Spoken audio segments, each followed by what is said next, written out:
Welcome to the Breathe Belief podcast show, where I am your host, Bree, and I am so grateful to get to talk about feminine and masculine and energies and what? Okay, I love this conversation because before ever knowing about this, I couldn't understand why some relationships were just so freaking complicated for me to be in. And I know that you get it because you've been in a relationship with someone, whether it's a friendship, coworker, spouse, any kind of interaction with another human being. It's really challenging to understand the dynamics that are happening inside of a really complex human, A, yourself, and then B, the other person. So let's talk about masculine and feminine, and really let's just untangle some things, first of all. So when I heard of the concept that we all had masculine and feminine energies, that was like a really hard bone to chew on because I had never been taught that. I had already naturally believed in energy and felt it and could associate with that. But it was really interesting to have this perception or this truth be told that we're all operating under different flows of energy. So when you hear masculine energy, you might think of a couple of things. For me, it was very apparent once I understood the difference that the masculine was go, push, grind, prove, outspeak, dominate, compete, go out there, prove yourself and be the best, right? It was such a high energy of just go, go, go, go, go. I relate it a lot to the doer.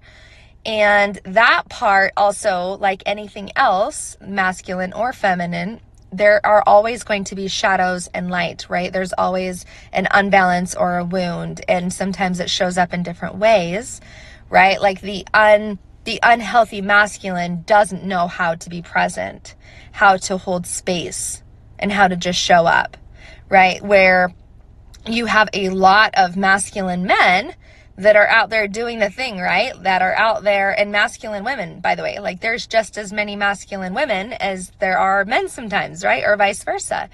And so it's just an energy. So remove the actual female male concept from it, and that will help you digest really that we're just talking about an energy that's present. So when you wake up in the morning and you're ready to just hit the ground going and running and ready to do the 20 things on your list and just go out there and prove and over exceed your list and just compete and, do that, that's coming from the masculine energy. It's the energy that wants to drive. It's let's do this, right? There's another side, which is the feminine, and I think it's understood in different ways, and that's great. We all see through a different lens. But the feminine is very in the moment, in flow. It's not rigid, it's flowing, and it's also the energy that allows us to just be. And it's also an energy that has a lot of creativity to it. Not that either of the energies are lacking or are more important or superior to the other. Like masculines know better than the feminine, and the feminines know better than the masculine.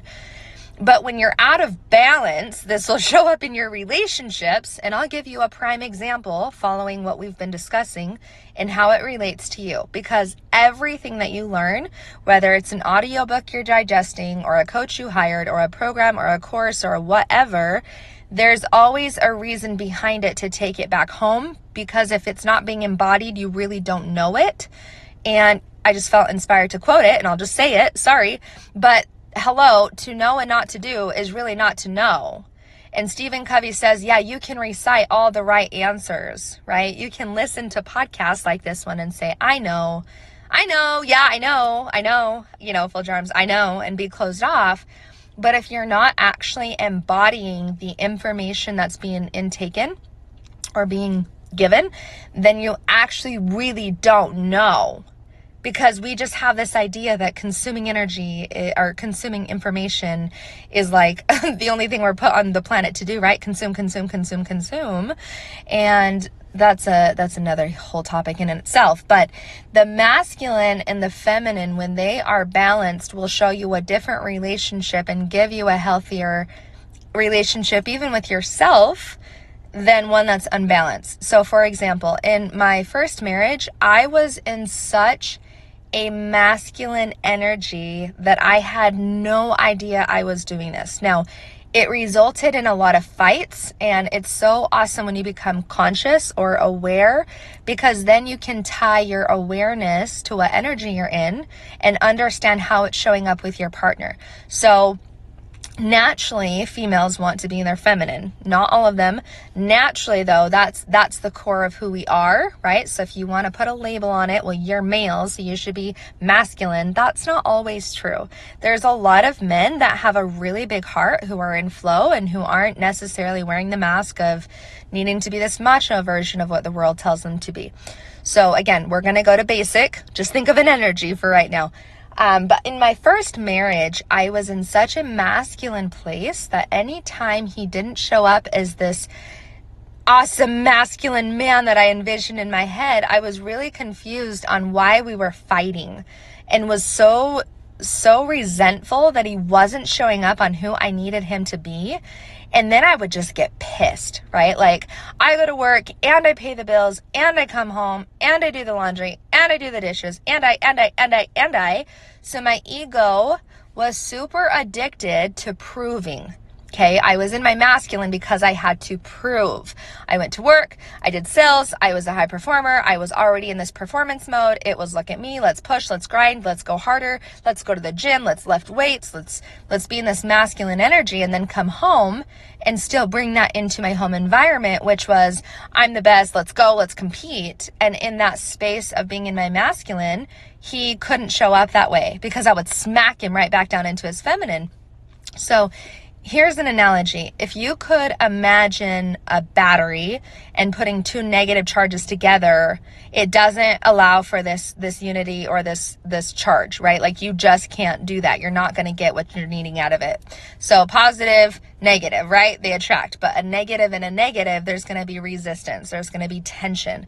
And so in that space, when I was in my masculine, not knowing, I would push him and really smack him back into his feminine because there was no other option, right? And so he would sit back, he'd pull back naturally and would just be. And that pissed me off because I resented the hell out of him. I wanted to relax. I wanted to be able to take a break. So that made sense, right? Because what I wanted, he was getting naturally, because I wasn't trusting that he was capable of showing up that way. So that was a really huge awareness when I decided, okay, now I need to go take a course on what the hell this means, because you hear a lot of people talk about it differently. Totally cool. I don't think it's right or wrong. Again, it's coming from the way that we view the world and how we can maybe explain what they mean to us individually. But when I brought those energies in balance and decided to spend more time being and more time flowing and more time nurturing and more time relaxing and having more downtime and still being super attentive to detail. By the way, the feminine is not someone who doesn't have brains, is not some, stupid, not capable, sensitive little delicate dandelion. It's just more soft. And in that space, it allows the masculine to come in and take a structure and give the feminine a structure. So they each have purpose. So another great analogy is to imagine a cup or a container. The masculine is going to show up in that container. There's going to be order. It's this container, and the feminine gets to come in and be flowy and creative and imaginative and just be and just have that creativity and that divine essence. But notice the structure contains her so that she's not everywhere and up in the clouds and can still be grounded. And what's really amazing and beautiful in that dance is now there's a space or a structure with the divine masculine. And now there's this room for the feminine to come in. So now there's room for both, right? And in doing that, they really actually complement each other. And now there's no competition or competing going on because they serve their purposes.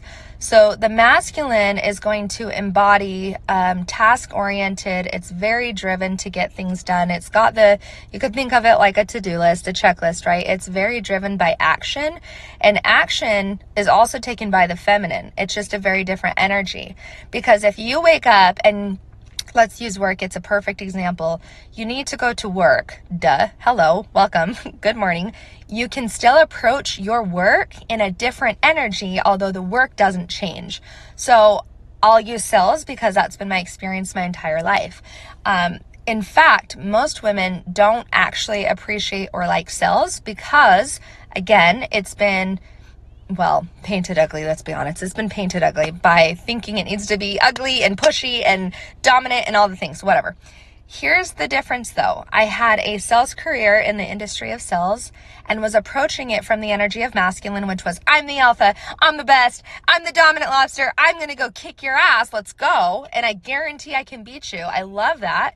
And then showing up to work in the container of the structure, right? Like still having masculine. It's not that it left. It's just I brought my feminine forward, and now I could approach work like I'm chill. Like, buy or don't buy, I'm so solid. I'm here to listen to you. I'm here to serve you. I care about you. And now that I'm not competing and it's a different, not just mindset, but it's an actual different energy, now I've brought space to actually bring people in and call them in versus push them away because my energy was just so loud. Now, the feminine can be loud, so you have to be really careful on not hearing this black and white. But the energy is so, so important to how you show up in a relationship. So fast forward, my second marriage was completely life altering and very necessary. And I'll tell you why. I couldn't understand. Again, I wasn't conscious. A lot of people listening to this aren't conscious. Totally cool. My job is to help bring awareness so that you become conscious of your behavior, your actions, and so forth. Now, my second marriage altered my life and the trajectory of me speaking to you today because it forced me to ask questions that I wasn't asking before, such as, why are relationships so hard for me? Am I actually lovable? Why do I have this belief that I can't keep, freaking relationships and all this stuff? So I would come home from work in this like go-getter attitude, which I got praised for, so I wore it often, all the time, and then experience burnout because at my core, that's not who I was.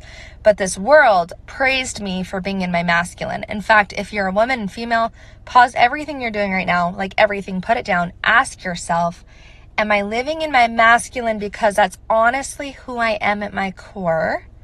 Or am I living in my masculine because I've been hurt before? I've learned how to shield. I've learned how to prove. I had daddy issues. I know I did. I had daddy issues, so I was guarded. I knew how to get attention from doing, the masculine because the world, praised me for it. Good job. Go do it again. Go kick their butt, right? It comes from bosses. It comes from parents. It comes from coworkers. It comes from friends. It comes from society. The more you're producing, the better you are. The more you're producing, then you're worthy. And hello, nobody's saying, good job.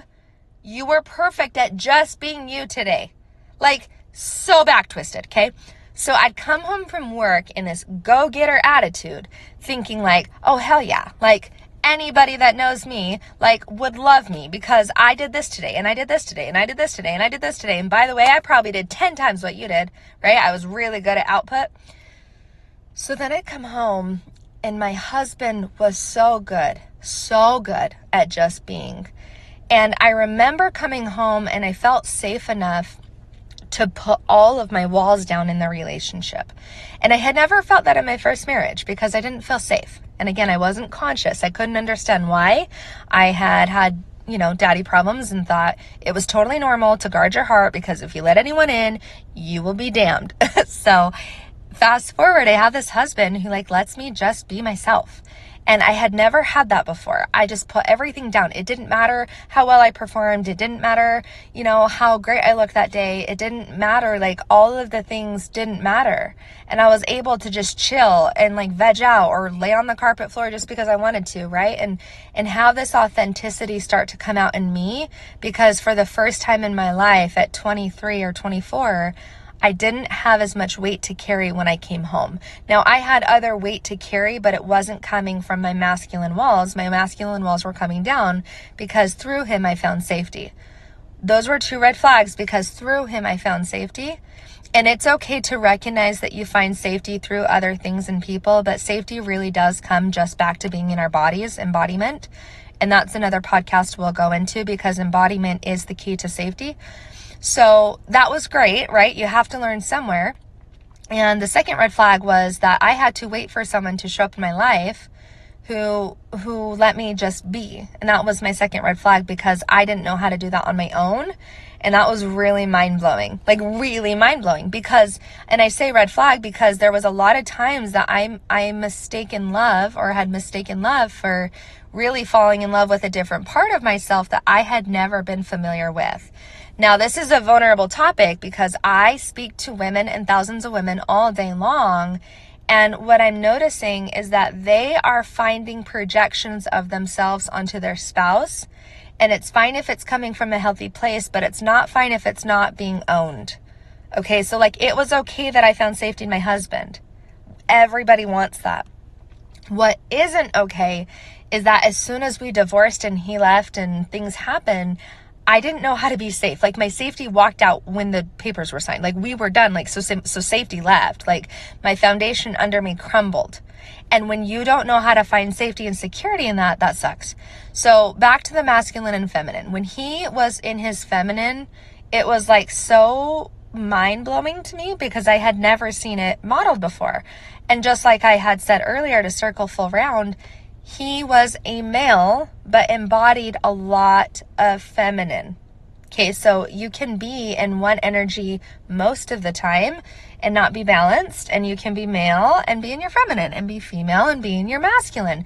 In fact, I'm overly concerned that women are not balancing this energy, because you've heard it, like you've heard it in plenty of places. I won't say where, and because you've had your own experiences. But it's really interesting when the female cries or wants to feel, right? That's a feminine thing, to just want to feel. It's like you get these questions and remarks like, are you okay? Like, hide that up. That's uncomfortable. That is so uncomfortable, right? And so it's crazy how unfamiliar we are with just feeling and just being. And because we've shut it off, and the feminine hasn't been able to just be allowed to have space and breathe, because you've been in one energy this entire time, it makes sense that you're going to swing the pendulum. So imagine a pendulum, right? As much as you've been in your masculine and you're willing to balance out the energies, you're going to swing really, really, really hard into your feminine. So for me, that looked like being a badass at work, being an entrepreneur, being a manager on a sales floor call, just doing all of these things that gave me achievement and recognition, and also learning how to push my feelings aside, not to look at them, and to just continue to go, right? Like, you hear it all the time, just keep moving forward, just keep going forward. So when I swing into awareness, I went the opposite end. It was like full blown crying all the time and emotional and not sure what the hell's going on. And I was a wreck, and I'm okay saying that to you. You're not going to be as dramatic as I am. Cool. But I understand that I'm dramatic. So that was my experience. And when you swing the pendulum, my point is, regardless of how it experiences itself through you, you're eventually going to level out. And it's amazing, because once you do the work internally and you're more aware of how you're showing up, listen to me right now, if you are single right now and you are trying to call in the divine masculine man, that sexy hunk of beef that man that is just going to make your world rock, you have got to stop being in his space and allow him to show up, right? Like, I actually love this conversation along more talking to males, I'll be honest, because when I ask them if it's really attractive for them to be with someone who's in their masculine full time, the answer is usually no. Usually it's no. Now, again, you have both energies. So is that to say that he doesn't love an independent woman who knows what she wants and knows how to take care of herself? No, because that's the balance. The balance isn't be so unemotionally stable and be in flow and be ungrounded and be in your feminine all day long where nothing gets done. And it's also not go burn yourself out, go prove and push and drive and to-do list and gain your worth through achievement. It's a beautiful balance of, okay, this structure is set up so that I can flourish, and I'm going to flourish in my creativity. In order to do that, I have got to bring in the feminine, and I get to experience that inside of the container so that it's not messy and it's not chaotic and it's not hard. Sometimes the masculine is really going to pride itself on the thinking aspect. It's where you live in your head. So it's not always manifesting through just doing, but it's also when you're living in your head. The most beautiful picture I can paint for you is to imagine the masculine lives in your head and then the feminine lives in the body. They're completely two different worlds, and they don't have to be. It's when you're in balance, you're in both, right? It's when work is done and you know that after 6 o'clock, you don't have to sit there and continue to push and grind when you're tired. You can come home and you can be. And that is a huge shift for someone who's working on relationships, because in order to call in the divine masculine, you're going to learn when it's time to be in your feminine, and you're going to know when it's time to just listen. And then you're going to know when it's okay to just stand in your power and go kick ass and be independent. You're going to have more awareness of when those energies show up so that you can pull it back or pull it forward. And it's amazing because in my own experience, since having both of those relationships where I was super guarded, super in my masculine, freaking, if it was me or you, I would kill you to defend myself. Like, we would make sure that you knew I was the alpha. Like, it was so gnarly. It was so loud. My siblings couldn't poke jokes at me because if it came to being actually offended or you hurt me, my words would sting you. Like, you wouldn't even want to touch me. Okay. And then there was this process of my second husband. And then it was like, okay, walls are down. That's cool. But now I feel, which is amazing. Like, what is this feeling? Is it love, or is it, wow, it's just a disowned part of me? And you'll feel that way. And especially for, the opposite experience. Like, if you're a man and you're in your masculine all the time, that's awesome. But you're also missing out on a very beautiful part of life, which is feeling. And you've been trained and brainwashed and programmed and taught by society that by you crying, you're somehow less of a man. And by showing your heart, you're somehow less worthy. And by not coming up to these expectations of just not having all the knowledge, if you're not in your head and you're not producing and you're not whatever, that somehow you're like less of a man. And I think that's so sad, because what we all want is connection, and you can't connect with a freaking wall. Like, you can't connect to someone who's guarded. There's no way to get in or out. And so then we just continue wearing these masks. And unfortunately, the world is set up to, again, be in your masculine, and it doesn't have to be that way, but you have to really recognize that your praise is coming from the outside world. When you're doing that, no one's going to come over your shoulder and give you a pat on the back and say, you know what, you're amazing just for sitting here, right? And that's what's really interesting, is that's where your own self-work has to come in, right? Like, you get to validate you. For the first time in life, you're not going to wait for someone else to say, hey, you're freaking beautiful and you're freaking worthy and you're freaking enough and you're lovable. And guess what? All of that just is. Not because X, not because Y, not because you can produce and provide and, all the things, but because you just are. And that's a beautiful concept, because the feminine teaches that. It's like, hey, you know what? Your to-do list didn't get done today. That's okay. But you know what? It is just your essence that is enough. Just your totality is already whole and beautiful in the mess, because hello, you just are. And when it's crazy. When you know that and you start to embody or bring in or integrate that side of you that's been neglected for so long and so shut down, what's beautiful is when you start there, then when you do go into the masculine, because we love producing and we love creating dreams, and it does take action and it does take structure, it does take discipline, it does take presence and being present. But when you start with that space of just knowing you're enough and you're lovable and you're in flow and you trust and you're connected, it's ironic because you show up to work differently. And when you show up to work with this energy of I'm good, like I'm whole, I don't have to prove, I don't have to produce, I don't have to compete with you. It's amazing, because now you're getting 10 times more of the results. Like, you can choose to stay in your masculine. I'm all about the masculine energy. I love it. But if you will integrate the feminine, all I'm saying is you're that much more powerful. It's like you're running a freaking race with one leg. Why would you not want to? Right? Like, you can go strictly on your own willpower. I know what that looks like. I did a bikini competition and chose to eat just chicken 3 times a day.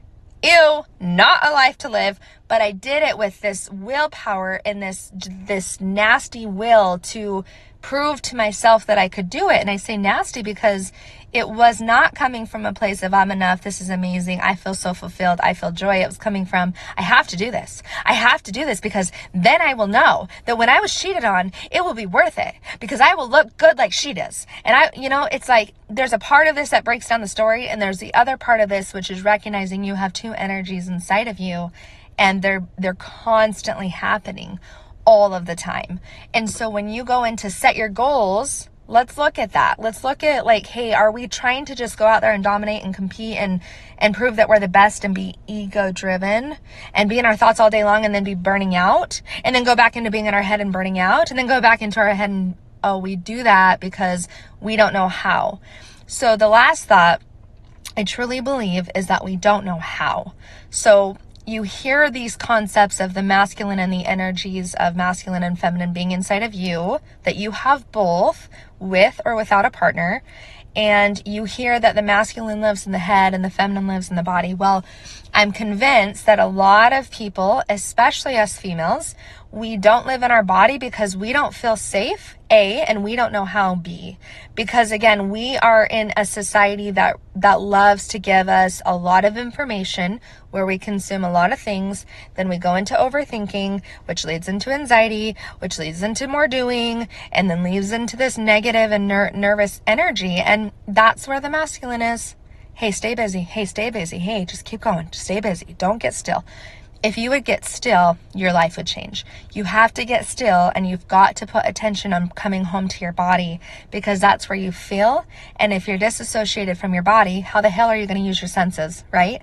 Like, one of my favorite quotes is by Albert Einstein, and he says that you cannot fix the problem with the same consciousness that created it. So like here we are with problems, and then we go right back into our head, and we're like, let's just fix the problem with the same thoughts that created the problem. Like, how ironic is that? And I'll leave you with this. The body has more wisdom than any philosophy that you could possibly create. The body, it can be trusted. It can be worked with. And when you embody, we'll talk about that next episode, your life is totally in difference with relationships, right?